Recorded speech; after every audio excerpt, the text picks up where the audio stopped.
समय हो गया। जी। आचार्य रविशेन द्वारा विरचित पद्म पुराण जी का स्वाध्याय हम सभी कर रहे हैं।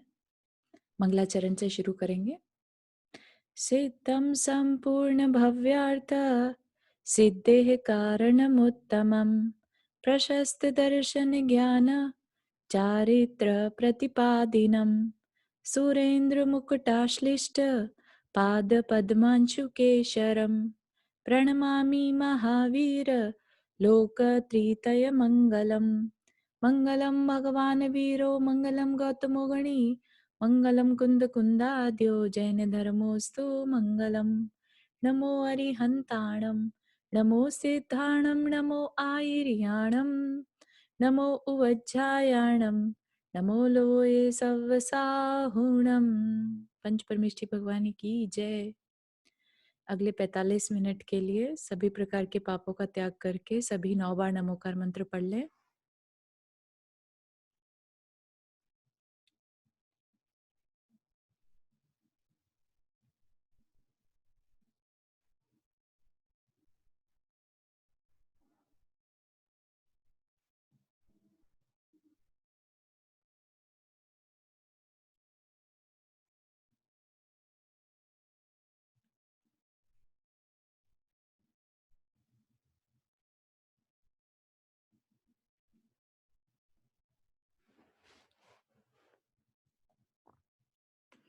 चलिए, तो कल की कहानी, कल के स्वाध्याय में हमने देखा था लवण और अंकुश का प्रीवियस का चरित्र, है ना। अब आगे देखते हैं किसका हमें सुनने मिलेगा। जहाँ मणियों की कांति से आकाश दीप्यमान हो रहा था तथा जो स्वर्ण आदि महाद्रव्यों के कारण विचित्र एवं परम आश्चर्य उत्पन्न करने वाला था, ऐसे उस अच्युत स्वर्ग में वह अपने परिवार से युक्त सुमेरु के शिखर के समान विमान में परम ऐश्वर्य से संपन्न प्रतीन्द्र पद को प्राप्त हुई। तो हम ये सीता जी की चर्चा कर रहे थे। वो बताते 62 वर्ष का उन्होंने उत्कृष्ट तपस्या करी और फिर वहां से अच्युत स्वर्ग जो कि 16वां स्वर्ग है वहां पर प्रतीन्द्र हुई। ठीक है। वहां लाखों देवियों के नेत्रों का आधारभूत वह प्रतीन्द्र अब क्योंकि पुरुष पर्याय हो गई, देव बन गई, तो वहां पर देवियां उसके उनको देखने वाली हो गई। लाखों देवियों के नेत्रों का आधारभूत वह प्रतीन्द्र तारागणों के परिवार से युक्त चंद्रमा के समान सुशोभित हो रहा था। इस प्रकार राजा श्रेणिक ने श्री गौतम गंधर के मुखारविंद से अन्य उत्तम उत्तम चरित्र तथा पापों को नष्ट करने वाले अनेक पुराण सुने। तदनंतर राजा श्रेणिक ने कहा कि उस आरणाच्युत कल्प में देवों का ऐसा कौन अधिपति अर्थात इंद्र सुशोभित था कि सीतेंद्र भी तपोबल से जिसका प्रतिस्पर्धी था। मतलब कि वो प्रतीन्द्र कैसे बनी, क्यों बनी, वहां पर इंद्र कौन था। इसके उत्तर में गणधर भगवान ने कहा, उस समय वह मधु का जीव आरणाच्युत स्वर्ग का इंद्र था, जिसका भाई कैटब था तथा जिसने 22 सागर तक इंद्र के महान ऐश्वर्य का उपभोग किया था। तो ये मधु जो है वो राजा, आपको याद हो, रावण का जमाई है ना, राजा मधु, जिसने बाद में फिर दीक्षा ले ली थी और इंद्र बन वो गया। तो राजा मैं थे, मैं। नहीं, राजा मधु जिससे उसने अपनी बेटी का विवाह किया था। आ, मैं। हाँ, ये पहले चैप्टर में है। हाँ। पहले चैप्टर में 12th चैप्टर में पहले ये पहले ससुर उसके ससुर नहीं थे रावण के? नहीं नहीं नहीं। नहीं, राजा वो मैं ऐसा था जो छोटी सी बच्ची पैदा हुई थी रावण की, उसका ही विवाह कर दिया था। हाँ, एक सेकंड मैं ना खोल ही लेती हूँ।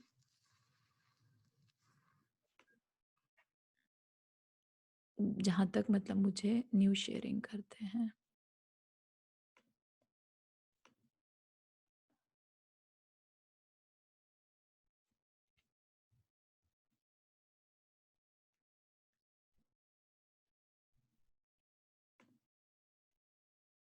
हाँ, ये ना राजकुमार मधु है ना, उसी प्रकार राजकुमार मधु तो यहाँ पर। हम्म। तो रावण ने मंत्रियों से सलाह की कि कन्या का विवाह किससे करा जाए। तो रावण ने चिंतातुर जानकर राजा हरिवाहन ने अपना पुत्र निकट बुलाया। तो उस पुत्र का नाम था मधु। प्राणभूत मधु नाम का पुत्र है। तो देखते हैं ये सेम मधु है या कोई और मधु है, क्योंकि यहाँ पर उसके कोई भाई का ज़िक्र नहीं किया गया था। तो it might be different, but Raja Madhu ये था, ठीक है ना? बस इतना ही है वहाँ पर, राजा मधु। शत्रुघ्न ने जिससे युद्ध किया था वो भी तो राजा मधु ही थी। हाँ, वो भी राजा मधु ही था ना? वो तो उसका दामाद था ना, वो बहनों ही था, रावण बहनों ही का, था। रावण का जमाई। हाँ, रावण का बहनों ही वही था। तो उसने दीक्षा ले ली थी, हाथी पर बैठे बैठे ही उसने अपने बाल केश लॉन्च कर दिया था ना। तो मेरे हिसाब से तो वही है। ठीक है, तो आगे देख लेंगे, कहानी आएगी अभी राजा मधु की, तो देखते तो हैं। मथुरा के राजा थे ना मधु। हाँ हाँ, मथुरा का राजा मधु। या अनुक्रम से कुछ अधिक 64,000 वर्ष बीत जाने पर अवशिष्ट पुण्य के प्रभाव से मधु और कैटब के जीव भरत क्षेत्र की द्वारिका नगरी में महाराज श्री कृष्ण के प्रद्युम्न तथा शाम्बु नाम के पुत्र हुए। इस तरह रामायण और महाभारत का अंतर कुछ अधिक 64,000 वर्ष जानना चाहिए। तो रामायण से अगले उसमें वो महाभारत के समय में श्री कृष्ण के पुत्र बने दोनों। अरिष्ट नेमि तीर्थंकर के तीर्थ में मधु का जीव स्वर्ग से च्युत होकर इसी भरत क्षेत्र में श्री कृष्ण की रुक्मणी नामक स्त्री से प्रद्युम्न नामक पुत्र हुआ। यह सुनकर राजा श्रेणिक ने गौतम स्वामी से कहा कि हे नाथ, जिस प्रकार धनवान मनुष्य धन के विषय में तृप्ति को प्राप्त नहीं होता, उसी प्रकार मैं भी आपके वचन रूपी अमृत के विषय में तृप्ति को प्राप्त नहीं हो रहा। हे भगवान, आप मुझे अच्युतेंद्र मधु का पूरा चरित्र कहने में कहिए, मैं सुनने की इच्छा करता हूँ, मुझ पर प्रसन्नता कीजिए। ठीक है, अभी हम उनके पूर्व भाव का मतलब कैसे वो इंद्र बने वो देखते हैं। इसी प्रकार हे ध्यान के में तत्पर, okay, I am putting you on mute. इसी प्रकार हे ध्यान में तत्पर गणराज, मधु के भाई कैटब का भी पूर्ण चरित्र कहिए, क्योंकि आपको वह अच्छी तरह विदित है। उसने पूर्व में कौन सा उत्तम कार्य किया था तथा तीनों जगत में श्रेष्ठ अतिशय दुर्लभ रत्नत्रय की प्राप्ति उसे किस प्रकार हुई थी। हे भगवान, आपकी यह वाणी क्रम क्रम से प्रकट होती है और मेरी बुद्धि भी क्रम क्रम से पदार्थ को ग्रहण करती है तथा मेरा चित्त भी अनुक्रम से अत्यंत उत्सुक हो रहा है। इस तरह चारों, और मेरे को आपकी स्क्रीन नहीं दिख रही, बाकी लोगों को दिख रही है। I don't know. I am sorry, या यू विल नॉट। मेरे को भी नहीं दिख रही, मैं सोची उसको। नहीं नहीं नहीं, सॉरी, वो पहला वो दूसरा शेयर किया था ना, अभी दिख रही होगी। एक सेकंड, नहीं दिख रही है। Let me try again. Can see it.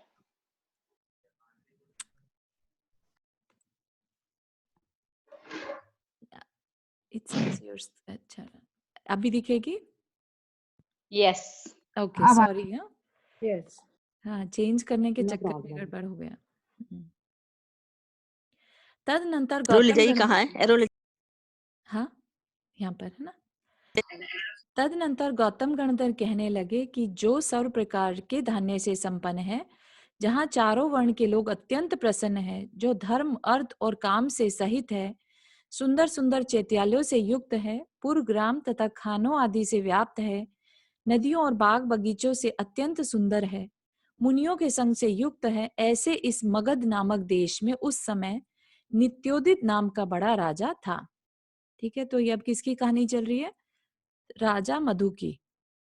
उसी देश में नगर की समता करने वाला एक शालीग्राम नाम का गांव था। उस ग्राम में एक सोमदेव नामक ब्राह्मण था।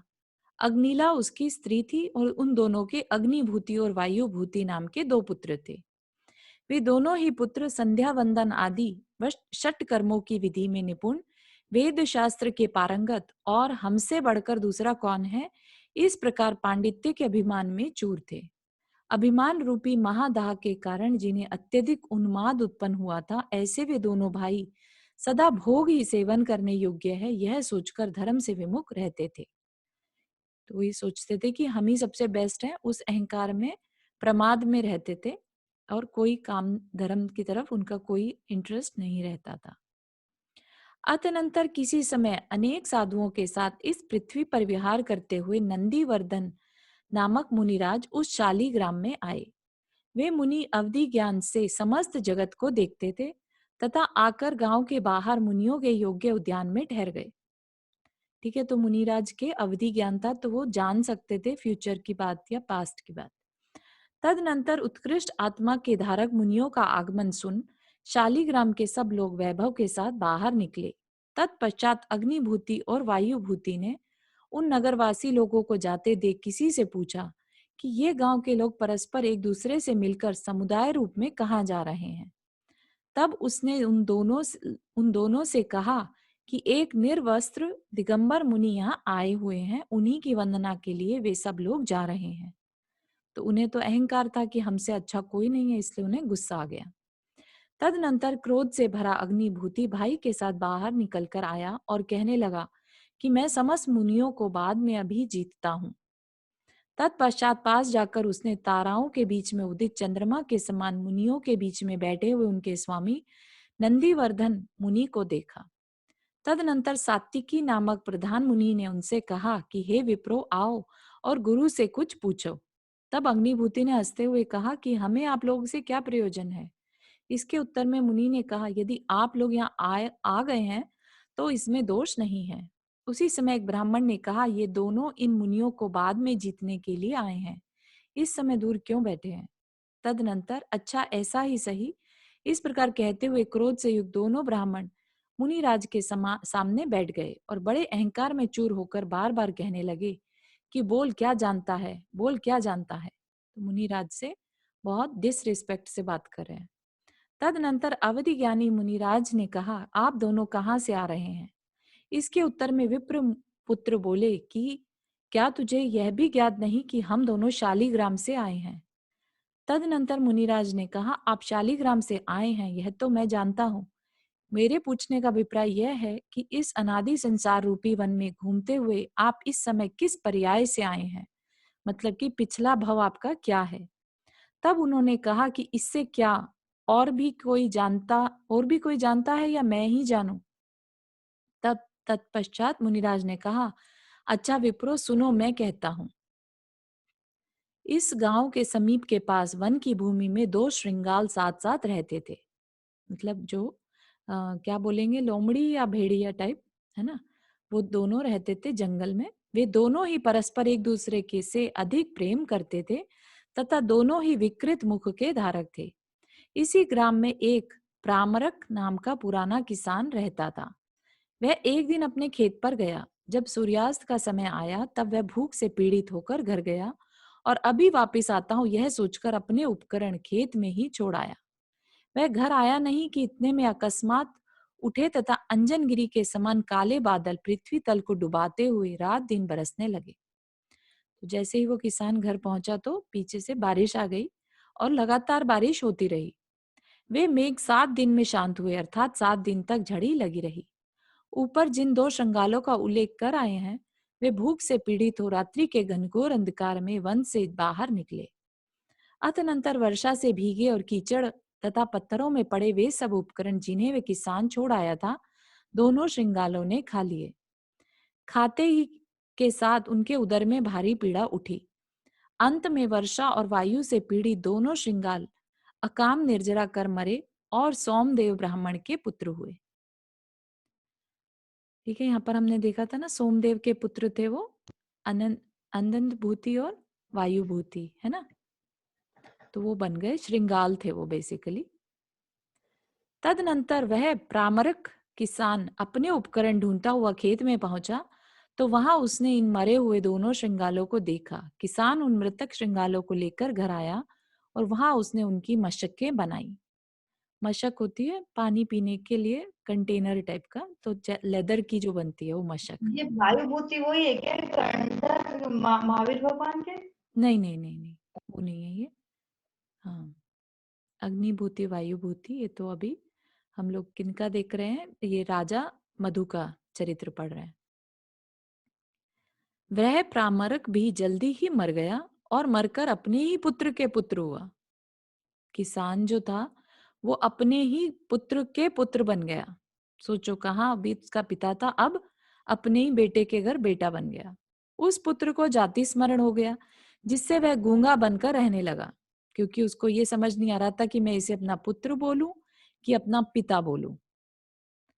तो उसने बिहेव ऐसे किया जैसे वो गूंगा है।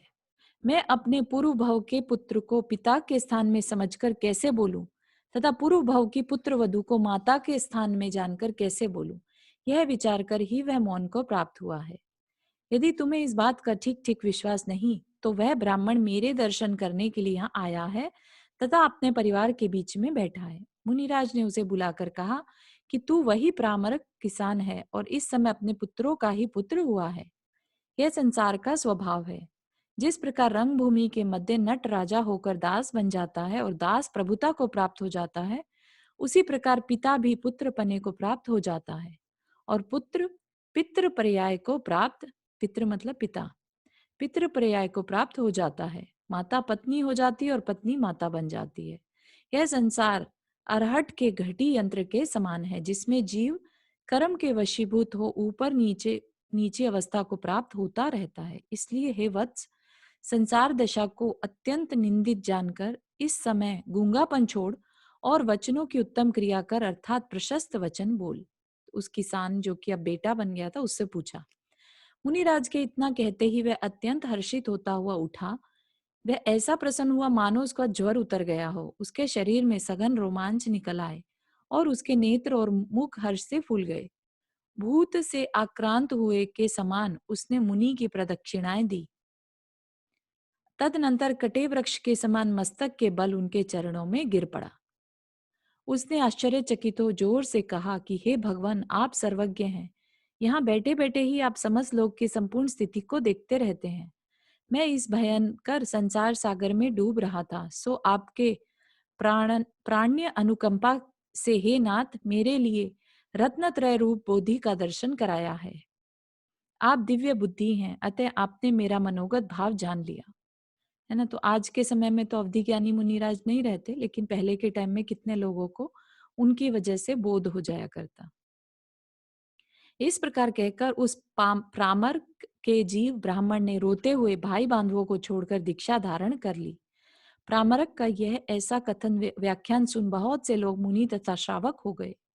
सब लोगों ने उसके घर जाकर पूर्वोक्त श्रृंगालों के शरीर से बनी मशकें देखी, जिससे सब और कलकल तथा आश्चर्य छा गया। अतनंतर गौतम स्वामी कहते हैं कि हे राजन, लोगों ने यह कहकर उन ब्राह्मणों की बहुत हंसी की कि ये वे ही पशुओं का मांस खाने वाले श्रृंगाल ब्राह्मण पर्याय को प्राप्त हुए हैं। सब कुछ ब्रह्म ही ब्रह्म है। इस प्रकार के ब्रह्म द्वैतवाद में मूढ़ और पशुओं की हिंसा में आसक्त रहने वाले इन दोनों ब्राह्मणों ने सुख की इच्छुक समस्त प्रजा को लूट डाला है। मतलब कि कहाँ तो ये श्रृंगाल थे और अब आज ब्राह्मण बनकर हम सबको बेवकूफ बना रहे हैं।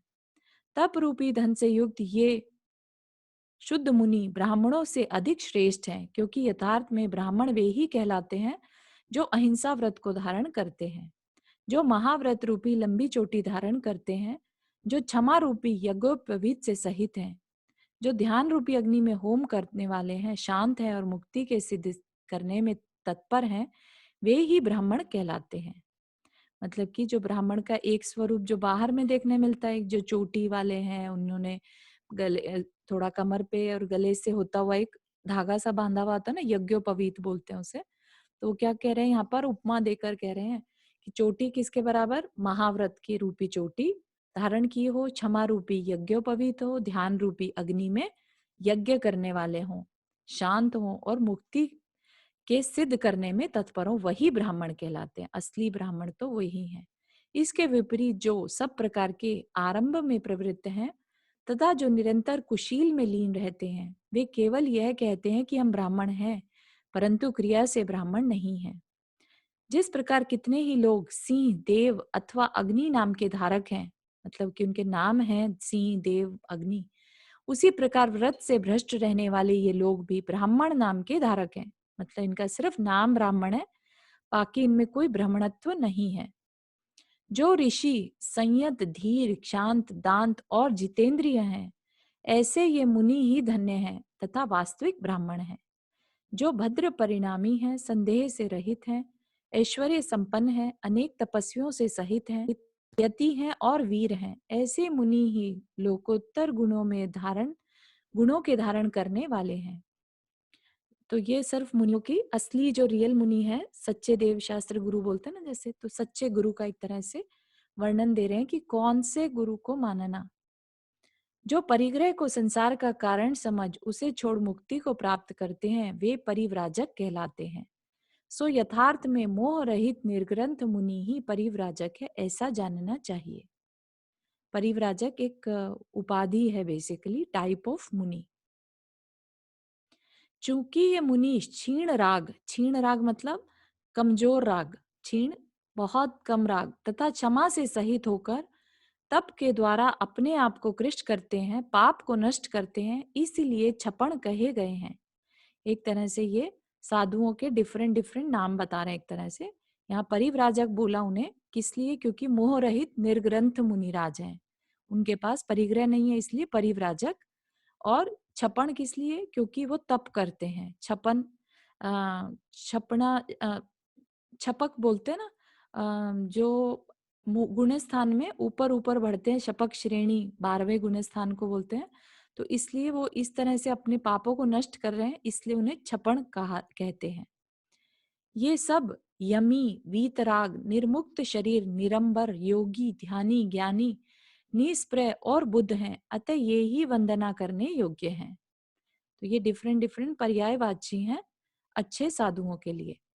चूंकि ये निर्वाण को सिद्ध करते हैं, इसलिए साधु जो साध ले अपने निर्वाण पद को, साध ले वो साधु कहलाते हैं, और उत्तम आचार का स्वयं आचरण करते हैं और दूसरों को भी आचरण कराते हैं, इसलिए आचार्य कहे जाते हैं। ये ग्रह त्यागी के गुणों से सहित हैं और शुद्ध भिक्षा से भोजन करते हैं, इसलिए भिक्षुक कहलाते हैं।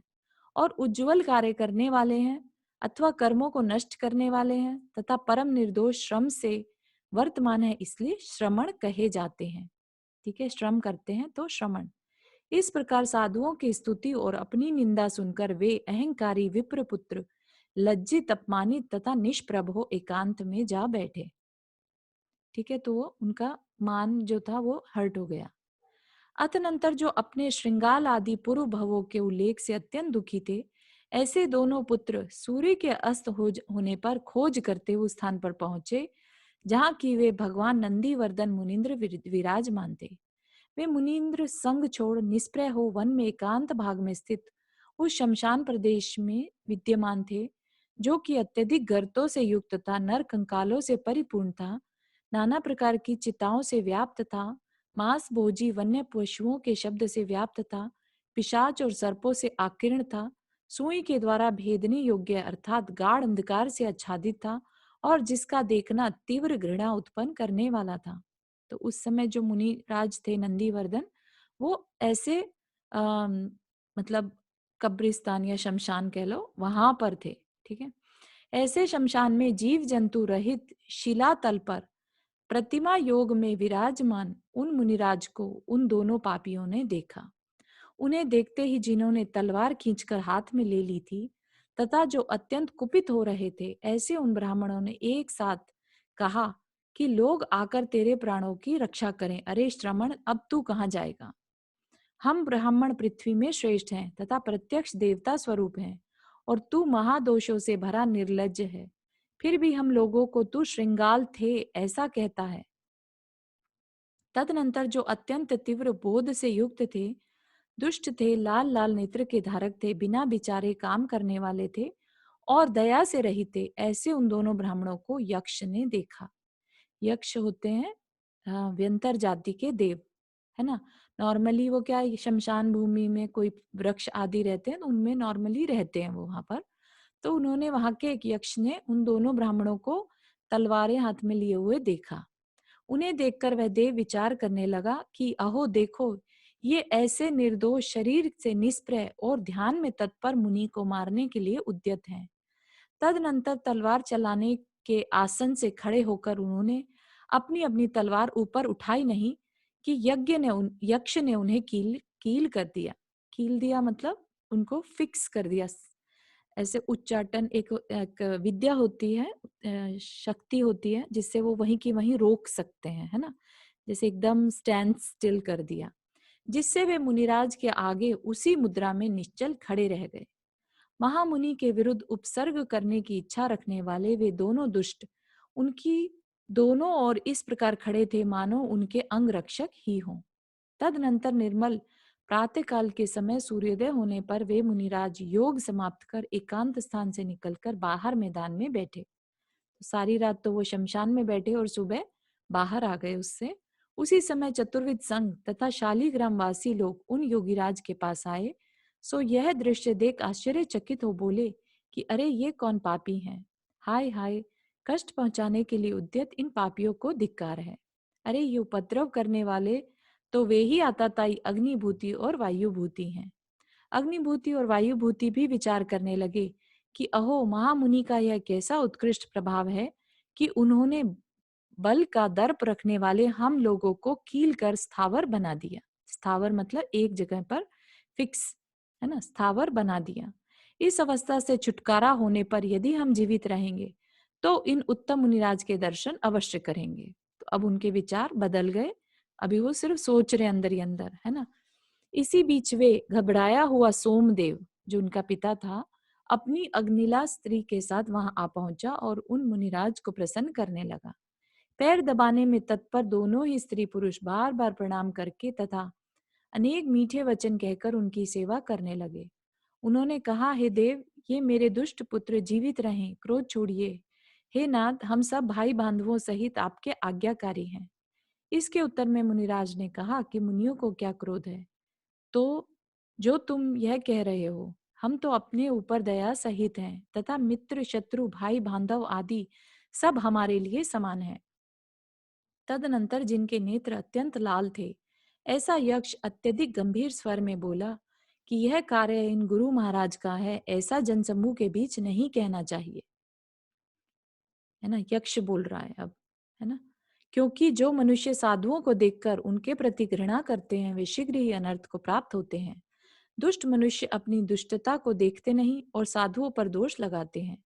इस प्रकार दर्पण में अपने आप को देखता हुआ कोई मनुष्य मुख को जैसा करता है उसे वैसा ही अवश्य दिखाई देता है। उसी प्रकार साधुओं को देखकर सामने जाना, खड़े होना आदि क्रियाओं के करने में उद्यत मनुष्य जैसा भाव करता है वैसा ही फल पाता है। जो मुनि की हंसी करता है वह उसके बदले रोना प्राप्त करता है। जो उनके प्रति कठोर शब्द कहता है वह उसके बदले कलह प्राप्त करता है। जो मुनि को मारता है वह उसके बदले मरण को प्राप्त होता है। जो उनके प्रति विद्वेष करता है वह उसके बदले पाप प्राप्त करता है।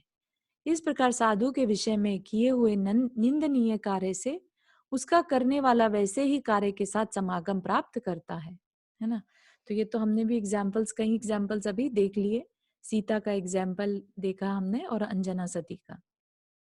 हे विप्र, तेरे ये पुत्र अपने ही द्वारा संचित दोष और अपने ही द्वारा कृत कर्मों से प्रेरित होते हुए मेरे द्वारा खीले गए हैं, साधु महाराज के द्वारा नहीं। जो वेद के अभिमान से जल रहे हैं, अत्यंत कठिन है, निंदनीय क्रिया का आचरण करने वाले हैं तथा संयमी साधु की हिंसा करने वाले हैं, ऐसे तेरे ये पुत्र मृत्यु को प्राप्त हों, इसमें क्या हानि है। हाथ जोड़कर मस्तक से लगाए हुए ब्राह्मण इस प्रकार कर कहते हुए तीव्र क्रोध युक्त तथा शत्रु भयदायी यक्ष और मुनिराज दोनों को प्रसन्न करने लगा। तो क्रोध से भरा हुआ कौन है, यक्ष, और क्षमा से भरे हुए मुनिराज, दोनों को प्रसन्न करने लगा वह ब्राह्मण और उसकी पत्नी, जिसने अपनी भुजा ऊपर उठा रखी थी, जो अत्यधिक चिल्लाता था, अपनी तथा अपने पुत्रों की निंदा करता था और अपनी छाती पीट रहा था। ऐसा विप्र अग्निला के साथ अत्यंत पीड़ित हो रहा था। विप्र मतलब ब्राह्मण और अग्निला उसकी पत्नी का नाम। तदनंतर मुनिराज ने कहा, हे कमल लोचन सुंदर यक्ष, जिनका चित्त मोह से अत्यंत जड़ हो रहा है, ऐसे इन दोनों का दोष क्षमा कर दिया जाए। तुझ पुण्य आत्मा ने जिन शासन के साथ वात्सल्य दिखलाया यह ठीक है, किंतु हे भद्र, मेरे निमित्त यह प्राणी वध करना उचित नहीं है। मेरे को निमित्त मानकर, है ना। तो अब यहाँ पर हम देख सकते हैं ना कि उन मतलब भले ही वो निमित्त बने, लेकिन वो फिर भी ये नहीं चाहते कि मेरी वजह से इनका वध हो। साधु सबके प्रति क्षमा रखते हैं। तत्पश्चात जैसी आप आज्ञा करें, यह कहकर यक्ष ने दोनों विप्र पुत्रों को छोड़ दिया। तदनंतर दोनों ही विप्र पुत्र समाधान होकर भक्ति पूर्वक गुरु के चरण मूल में पहुंचे। अब उन्हें रियलाइज हो गया कि ये मुनि महाराज कितने पहुंचे हुए हैं, और दोनों ने ही हाथ जोड़कर मस्तक से लगा प्रदक्षिणा देकर उन्हें नमस्कार किया तथा साधु दीक्षा प्रदान करने की प्रार्थना की।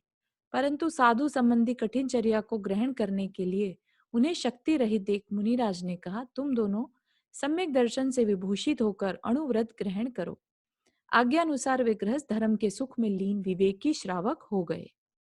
इनके माता पिता समीचीन श्रद्धा से रहित थे, इसलिए मरकर धर्म के बिना संसार सागर में भ्रमण करते रहे। परंतु अग्निभूति और वायुभूति संदेह छोड़ जिन शासन की भावना से ओतप्रोत हो गए थे तथा हिंसादिक लौकिक कार्य उन्होंने विष के समान छोड़ दिए थे, इसलिए वे मरकर उस सौधर्म स्वर्ग में उत्तम देव हुए, जहाँ की समस्त इंद्रियों और मन को आह्लादित करने वाला दिव्य महान सुख उपलब्ध था।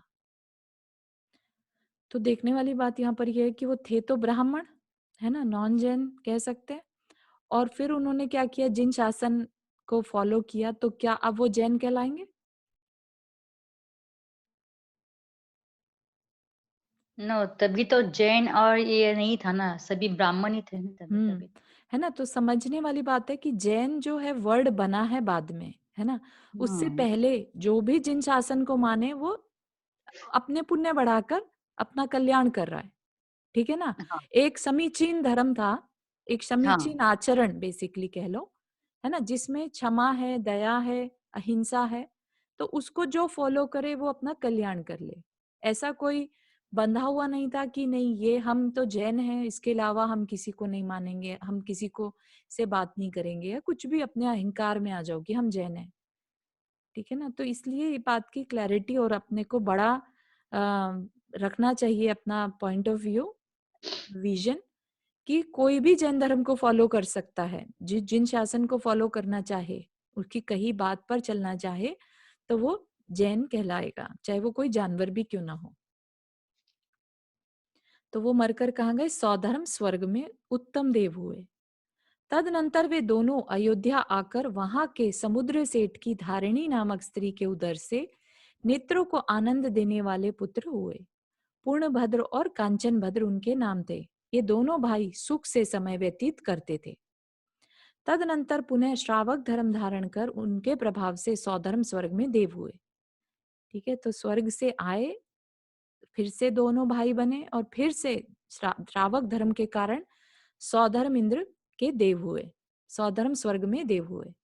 अब की बार वे दोनों स्वर्ग से च्युत हो अयोध्या नगरी के राजा हेमनाभ और उनकी रानी अमरावती के इस संसार में मधु कैटब नाम के प्रसिद्ध पुत्र हुए। यह दोनों भाई अजय, सुंदर और यमराज के समान विभ्रम को धारण करने वाले थे। गौतम स्वामी कहते हैं, हे राजन, जिस प्रकार विद्वान लोग अपनी बुद्धि को अपने अधीन कर लेते हैं, उसी प्रकार इन दोनों ने सामंतों से भरी हुई इस पृथ्वी को आक्रमण कर अपने अधीन कर लिया था। किंतु एक भीम नाम का महाबलवान राजा उनकी आज्ञा नहीं मानता था। जिस प्रकार चमरेंद्र नंदनवन को पाकर प्रफुल्लित होता है, चमरेंद्र होता है वो भी अगेन व्यंतर जाति का देव है, चमरेंद्र नंदनवन को पाकर प्रफुल्लित होता है, उसी प्रकार वह पहाड़ी दुर्ग का आश्रय कर प्रफुल्लित था। पहाड़ी दुर्ग, दुर्ग मतलब किला। राजा मधु के एक भक्त सामंत वीरसेन ने उसके पास इस आशय का पत्र भी भेजा कि हे नाथ, इधर भीम रूपी अग्नि ने पृथ्वी के समस्त घर उजाड़ कर दिए हैं। तो इस तदनंतर उसी क्षण क्रोध को प्राप्त हुआ राजा मधु अपनी सब सेनाओं के समूह तथा योद्धाओं से प्रवृत्त हो राजा भीम के प्रति चल पड़ा, युद्ध करने के लिए चल पड़ा। क्रम क्रम से चलता हुआ वह मार्गवश उस न्यग्रोध नगर में पहुंचा, जहां की उसका भक्त वीरसेन रहता था। राजा मधु ने बड़े प्रेम के साथ उसमें प्रवेश किया। वहां जाकर जगत के चंद्र स्वरूप राजा मधु ने वीरसेन की चंद्राभा नामक चंद्रमुखी भार्या देखी। उसे देखकर वह विचार करने लगा कि इसके साथ विंध्याचल के वन में निवास करना अच्छा है। इस चंद्राभा के बिना मेरा राज्य सार्वभौमिक नहीं है, अर्थात अपूर्ण है। ऐसा विचार करता हुआ राजा उस समय आगे चला गया और युद्ध के में भीम को जीतकर अन्य शत्रुओं को भी उसने वश किया। परंतु यह सब करते हुए भी उसका मन उसी चंद्राभा में लगा रहा। फलस्वरूप उसने अयोध्या आकर राजाओं को अपनी अपनी पत्नियों के सहित बुलाया और उन्हें बहुत भारी भेंट देकर सम्मान के साथ विदा किया। राजा वीरसेन को भी बुलाया, सो वह अपनी पत्नी के साथ शीघ्र ही गया और अयोध्या के बाहर बगीचे में सरयू नदी के तट पर ठहर गया। तदनंतर सम्मान के साथ बुलाए जाने पर उसने अपनी रानी के साथ मधु के भवन में प्रवेश किया। कुछ समय बाद उसने विशेष भेंट के द्वारा सम्मान कर वीरसेन को तो विदा कर दिया और चंद्राभा को अपने अंतःपुर में भेज दिया। परंतु भोला वीरसेन अब भी यह नहीं जान पाया कि हमारी सुंदरी प्रिया यहाँ रोक ली गई है। तदनंतर महादेवी के अभिषेक को प्राप्त हुई चंद्राभा सब देवियों के ऊपर स्थान को प्राप्त हुई, अर्थात सब देवियों में प्रधान देवी बन गई। भोगों से जिसका मन अंधा हो रहा था, ऐसा राजा मधु लक्ष्मी के समान उस चंद्राभा के साथ सुख रूपी सागर में निमग्न होता हुआ अपने आप को इंद्र के समान मानने लगा। इधर जब राजा वीरसेन को पता चला कि हमारी प्रिया हरी गई है, तो वह पागल हो गया और किसी भी स्थान में रति को प्राप्त नहीं हुआ, अर्थात उसे कहीं भी अच्छा नहीं लगता। अंत में मूर्ख मनुष्यों को आनंद देने वाला राजा वीरसेन किसी मंडव नामक तापस का शिष्य हो गया और मूर्ख मनुष्य को आश्चर्य में डालता हुआ पंच अग्नि तप करने लगा। जो वीरसेन था वो तापस मतलब नॉन जैन वाला तपस्या करने वाला बन गया। किसी एक दिन राजा मधु धर्म आसन पर बैठकर मंत्रियों के साथ राज्य कार्य का विचार कर रहा था। सो ठीक ही है, क्योंकि राजाओं के आचार से संपन्न सत्य ही हर्षदायक होता है। उस दिन राज कार्य में व्यस्त होने के कारण धीरवीर राजा अंतःपुर में तब पहुंचा जबकि सूर्य अस्त होने के सम्मुख था। खेद खिन्न चंद्राभा ने राजा से कहा, हे नाथ, आज इतनी देर क्यों की? हम लोग भूख से अब तक पीड़ित रहे। राजा ने कहा कि यतश्च यह पर स्त्री संबंधी व्यवहार टेढ़ा व्यवहार है, अतः बीच में नहीं छोड़ा जा सकता था, इसीलिए आज देर हुई। कि जो उनके पास क्लेम आया था या मुकदमा आया वो पर स्त्री संबंधी था। तब चंद्राभा ने हंसकर कहा कि पर स्त्री से प्रेम करने में दोष ही क्या है? जिसे पर स्त्री प्यारी है उसकी तो इच्छा अनुसार पूजा करनी चाहिए। उक्त वचन सुनकर राजा मधु ने क्रुद्ध होकर कहा कि जो दुष्ट पर स्त्री लंपट है वे अवश्य ही दंड देने के योग्य है, इसमें संशय नहीं है। जो पर स्त्री का स्पर्श करते हैं अथवा उससे वार्तालाप करते हैं, ऐसे दुष्ट नीच पुरुष भी 5 प्रकार के दंड से दंडित करने योग्य हैं तथा देश से निकालने के योग्य हैं। फिर जो पाप से निवृत्त नहीं होने वाले पर स्त्रियों में अत्यंत मोहित हैं, अर्थात पर स्त्री का सेवन करते हैं, उनका तो अधःपात अर्थात नरक जाना निश्चित है। ऐसे लोग पूजा करने योग्य कैसे हो सकते हैं?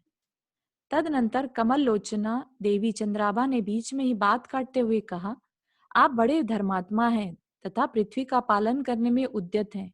यदि परदाराभिलाषी मनुष्यों का यह बड़ा भारी दोष माना जाता है, तो हे राजन, अपने आप के लिए भी आप यह दंड क्यों नहीं देते? उसने भी किसी दूसरे की स्त्री चुराई थी।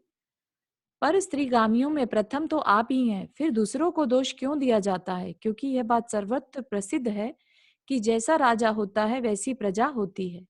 जहाँ राजा स्वयं क्रूर एवं पर स्त्रीगामी है, वहां व्यवहार अभियोग देखने में क्या प्रयोजन सिद्ध होता है? सर्वप्रथम आप स्वस्थता को प्राप्त होइए, जिससे अंकुरों की उत्पत्ति होती हो, तथा जो जगत को जीवन स्वरूप है, उस जल से भी यदि अग्नि उत्पन्न होती है, तब फिर और क्या कहा जाए? तो इसने बेसिकली वीरसेन की पत्नी को चुरा लिया था। इस प्रकार के वचन सुनकर राजा मधु निरुत्तर हो गया और इसी प्रकार है यह वचन बार बार चंद्राभा से कहने लगा। इतना सब हुआ फिर भी ऐश्वर्य रूपी पाश से वेष्टित हुआ, वह दुख रूपी सागर से निकल नहीं सका। सो ठीक है, क्योंकि भोगों में आसक्त मनुष्य कर्मों से छूटता नहीं है। अतनंतर सम्यक प्रबोध और सुख से सहित बहुत भारी समय बीत जाने के बाद एक बार महागुणों के धारक सिंहपाद नामक मुनि अयोध्या आए और वहां के अत्यंत सुंदर सहस्त्राव वन में ठहर गए। यह सुन अपनी पत्नी तथा अनुचरों से सहित राजा मधु उनके पास गया। वहां विधि पूर्वक गुरु को प्रणाम कर वह पृथ्वी तल पर बैठ गया तथा जिनेन्द्र प्रतिपादित धर्म श्रवण कर भोगों से विरक्त हो गया। जो उच्च कुलीन थी तथा सौंदर्य के कारण जो पृथ्वी पर अपनी सानी नहीं रखती थी, ऐसी राजपुत्री तथा विशाल राज्य को उसने दुर्गति की वेदना जान तत्काल छोड़ दिया। उधर मधु का भाई कैटब भी ऐश्वर्य को चंचल जानकर मुनि हो गया। तदनंतर मुनि व्रत रूपी महाचर्या से क्लेश का अनुभव करता हुआ मधु पृथ्वी पर विहार करने लगा। स्वजन और परिजन सभी के नेत्रों को आनंद देने वाला कुलवर्धन राजा मधु की विशाल पृथ्वी और राज्य का पालन करने लगा, है ना। तो इट सीम्स कि वो वाला राजा मधु नहीं है ना। महामनस्वी मधु मुनि सैकड़ों वर्षों तक अत्यंत कठिन एवं उत्कृष्ट तपश्चरण करते रहे। अंत में विधि पूर्वक मरण कर रण से रहित अरुणाच्युत स्वर्ग में इंद्र पद को प्राप्त हुए। गौतम स्वामी कहते हैं कि अहो, जिन शासन का प्रभाव आश्चर्यकारी है, क्योंकि जिनका पूर्ण जीवन ऐसा निंदनीय रहा, उन लोगों ने भी इंद्र पद प्राप्त कर लिया, है ना। दूसरे की पत्नी चुराकर उसने भोग भोगा, फिर भी उसने अपना कल्याण कर लिया। किसके थ्रू? तपश्चरण के थ्रू। अथवा इंद्र पद प्राप्त कर लेने में क्या आश्चर्य है, क्योंकि प्रयत्न करने से तो मोक्ष नगर तक पहुंच जाते हैं। हे श्रेणिक, मैंने तेरे लिए उस मधु इंद्र की उत्पत्ति कही, जिसकी की प्रतिस्पर्धा करने वाली सीता प्रतिंद्र हुई है। हे राजाओं के सूर्य श्रेणिक महाराज, अब मैं इसके आगे विद्वानों के चित्त को हरने वाला 8 वीर कुमारों का वह चरित्र कहता हूँ, जो पाप का नाश करने वाला है, उसे तू श्रवण कर। इस प्रकार पद्म पुराण में मधु का वर्णन करने वाला 109वां पर्व पूर्ण हुआ।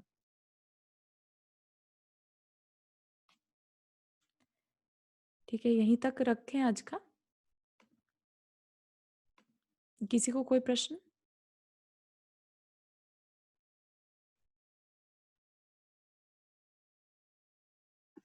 चारों ये भोग भूमि में भी तिर्यंच होते हैं ना? हाँ जी, भोग भूमि में त्रियंच होते हैं। तो ये लोग भी वहां पे मतलब सम्यक दर्शन प्राप्त कर सकते हैं? तिर्यंच भी सम्यक दर्शन प्राप्त कर सकते हैं, बिल्कुल कर सकते हैं। अच्छा, और आपने एक बार बोला था वहां से जो भी जाता है वो हाँ, देवगति में जाएगा। देवगति में ही जाता है हम्म, डायरेक्ट। तो हम्म, वो तिर्यंच भी मतलब जा सकते हैं वहां से? तिर्यंच भी वहीं जाएंगे। हाँ, भोग भूमि में जो भी गया है जाएंगे ही जाएंगे। जाएंगे ही जाएंगे। उनका पुण्य इतना होता है कि वो हाँ, बांध ली थी भोग भूमि की आयु, मतलब मनुष्य आयु या तिर्यंच आयु, इसलिए वहां जाना पड़ा। अदरवाइज हाँ, पुण्य बहुत ज्यादा था तो देवगति में ही जाते हैं उसके बाद। अच्छा। चारू जी, जी। कल हमने हम कल स्टोरी पढ़ रहे थे ना कल हम, तो हम्म। उसके आगे की आप मधु राजा की कौन सी पढ़ी आज? क्या मीन्स मेरा 2 मिनट क्या का ये हुआ? हुआ था। हाँ, अच्छा, क्या हुआ था कि सीता के जीव की बता रहे थे, आरिका बनकर वहां से 62 वर्ष हमने देखा था, 62 वर्ष की तपस्या हाँ करी, है ना। तो वो क्या हो गई? अच्युत स्वर्ग में प्रतीन्द्र। ठीक है, अच्युत स्वर्ग 16वें स्वर्ग में। हाँ तो हाँ। फिर श्रेणी राजा ने पूछा गौतम गंधर्व से कि वो किस कारण से प्रतीन्द्र हुई, मतलब प्रतीन्द्र होने का क्या कारण था, वहां पे कौन इंद्र है ऐसा। तो हम्म, इंद्र फिर राजा मधु के जीव का वर्णन सुनाया। ओके। ठीक है, तो दैट इज व्हाट राजा मधु का वर्णन था। लेकिन ये राजा मधु वो मधु नहीं है जो हमने रावण के जमाई का सुना था। हाँ ठीक ठीक है, है। ठीक। Hmm. Okay, thank you. So नाम ये सेम होने इंद्र से मुझे कौन है, प्रतीन्द्री का उसका क्या इम्पोर्टेंस है? वो बराबर है, जैसे वाइस प्रेसिडेंट प्रेसिडेंट होते हैं ना, अच्छा, तो वैसा है। प्रतीन्द्र थोड़ा छोटा होता है इंद्र से, प्रति इंद्र, है ना, को कह लो। और एक बात ये जो देवगति में इंद्र ही जाते हैं ना, इंद्र होते हैं लोग, तो इसमें उनके बच्चे नहीं होते, ऐसे भी बोला था ना आपने? देवों के देव देवियां होती है वहां पर, बस, और बच्चे नहीं होते। बच्चे नहीं होते हैं। तो ये जब हमने पूजा की थी तो परिवार सहित हाँ, आए, हाँ। तो तो यही उनके मतलब जो था। लोकपाल, उनके मंत्री, है ना, वो सब एक तरह से परिवार में ही आ जाते हैं। और देवियां जो हैं, जितनी भी देवियां हैं, है ना, एक ही इंद्र की एक ही देवी हो ये तो नहीं, बहुत सारी देवियां हैं, तो वो ही उनका परिवार है। अच्छा, परिवार में वहां चाइल्ड नहीं होता। अच्छा, अच्छा।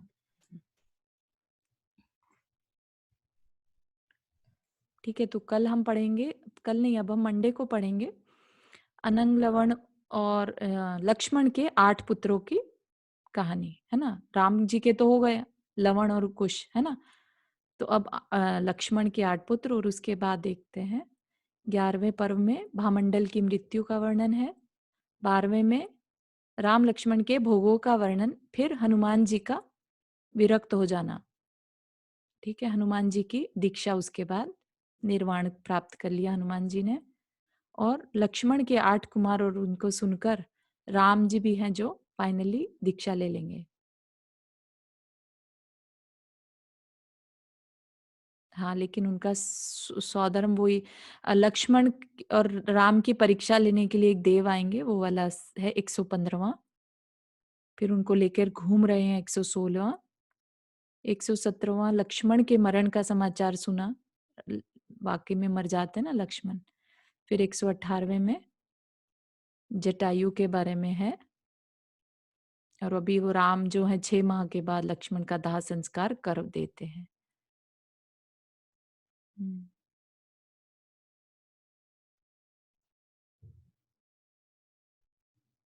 ऑलमोस्ट होने वाला है हमारा 424 नंबर पेज तक।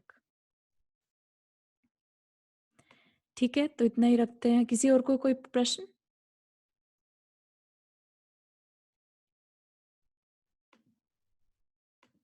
जिनवानी स्तुति। जा वाणी के ज्ञान से सूझे लोकालोक, सो वाणी मस्तक धरो सदा दे तु दोक। हे जिनवाणी भारती तो ही जपो दिन रहन, जो तेरा शरणा गए सो पावे सुख चैन। 9 बार नमो करना।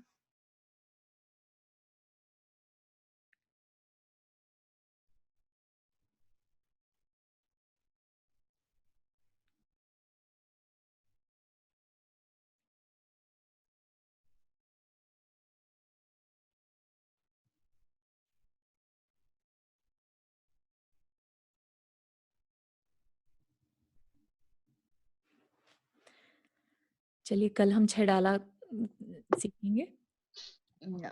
जय जिनेन्द्र सबको। जय जिनेन्द्र। जय जिनेन्द्र। जय जिनेन्द्र सभी को। जय जिनेन्द्र सबको।